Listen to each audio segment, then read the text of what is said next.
Chapter 1. The Little Lamb.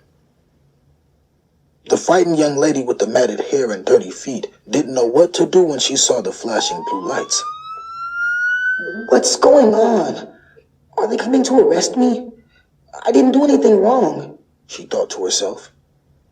You know you're a bad girl, cried the frightening voice in her head.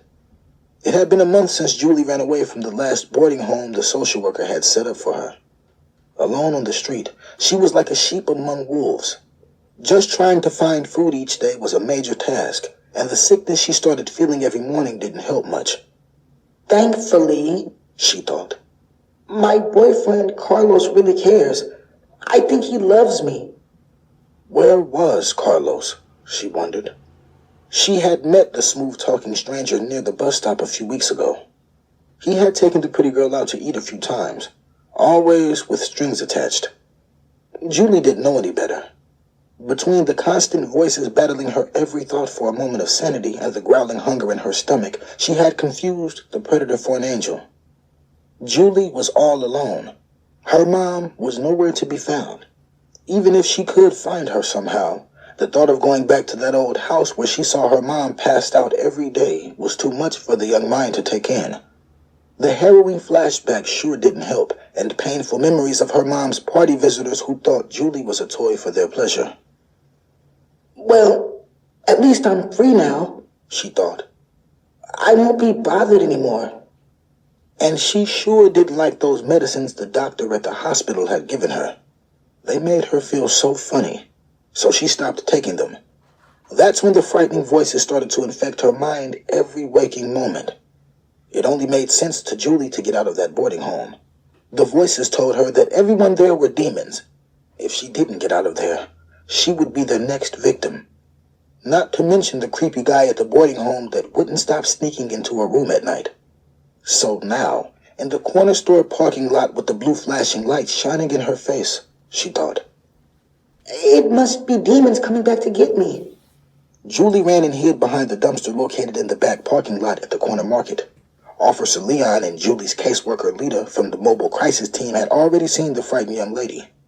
They were dispatched to the scene after a call from the store cashier. He told the operator about a barefoot young lady talking crazy and begging for food. Approaching her slowly, they tried not to frighten her. Julie knew she was cornered. What did I do? She cried out. I didn't do anything. Why am I in trouble?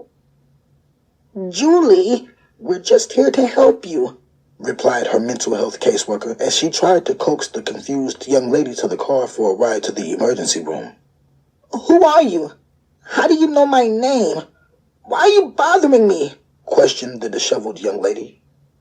Julie, it's me, Lita, your caseworker, answered the mental health worker, who was so relieved to finally find the young lady.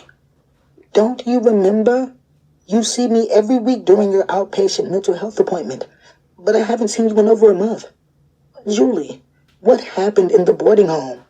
You ran away. I'm worried about you, Julie. I just want to help you. I don't know who you are, yelled the frightened girl whose mind was being ravaged by the confusing hallucinations. How about if we go into the store and I'll buy you a sandwich and chips? Tried Officer Leon. Who is that man? Screamed the young lady. Julie, he's okay. He's just giving us a ride. Why don't you come into the store? I know how much you love those chocolate chip cookies, encouraged the compassionate caseworker. Feeling hungry and overwhelmed, the timid and confused girl with the dirty clothes slowly began to come out of her corner, tempted by the offer of food. As the girl made her way toward the officer's car, the caseworker went into the store to get her the promised meal. Walking into the store, Lita whispered a prayer thanking God that they had finally found the lost little lamb. She knew Julie was no match for the ravenous wolves waiting to prey on her out on the street. Trying to be as gentle as possible, the officer knew he had to follow procedure and put the handcuffs on the homeless young lady in crisis before she tried to run like all the times before. The girl breaking down in tears didn't make his job any easier, but he knew it was for her safety until they could get her to the emergency room. Trying to give her a break, he placed the cuffs on the front of her so at least she could eat her food during the ride. Back in the car, the caseworker offered the frightened girl a tissue and helped her unwrap her food. Between her terrified sobs, Julie gobbled down her food, something she hadn't had in a day or two. During her ordeal, she wondered where her supposed boyfriend she met at the bus stop was. Hey, this is my first audiobook. It's now out on Audible, Amazon, and iTunes. Please check it out. And if you like it, please leave a great review and have a blessed day. Thank you.